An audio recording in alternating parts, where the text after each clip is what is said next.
د افغانستان او پاکستان ترمنځ راتلونکې سیالیو په اړه مهرباني وکړئ له هر څه نه مخکې زموږ یوټیوب چینل درسره سبسکرایب کړئ. لوګر کې رګن تل ستاسو په چوپړ کې ټاکل شوی ده چې روان کال سپتمبر میاشت کې افغانستان د پاکستان خلاف 3 ورځنۍ سیالیو ترسره کړي.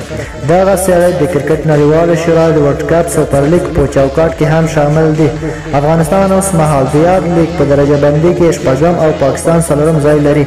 ترڅنګ تیر کال د پاکستان لومړی وزیر عمران خان کابل ته تر راتلو وروسته ژمنه وکړه چې د افغانستان او پاکستان لوبډلې ترمنځ به د ښه اړیکو دپاره ځینې سیالۍ ترسره شي. داسې معلومات ترلاسه شوی ده چې افغانستان به اوس د ورځنۍ سیالیو ترڅنګ 3 شل ورځې سیالۍ هم ترسره کړي تر څو د عمران خان ژمنه په ځای شي. د یادو سیالیو ځنډول او کوربهتوب بدلولو امکان هم شته. دغه سیالۍ چې د افغانستان په کوربهتوب سپتمبر کې د متحده عربي امارات په کوربهتوب اعلان شوی ده، په همدغه نیټه هندوستان IPL پاتې سیالۍ ترسره کوي. د یاد لیګ تر دقیقه نیټې اعلان وروسته به معلومه شي چې کومه داسې خالیګاه شته یا نه چې افغانستان د پاکستان کوربهتوب وکړي.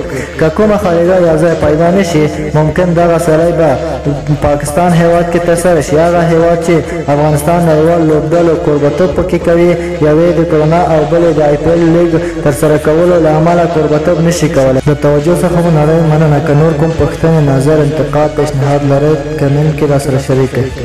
په درنښت، لوګر کریم اداره.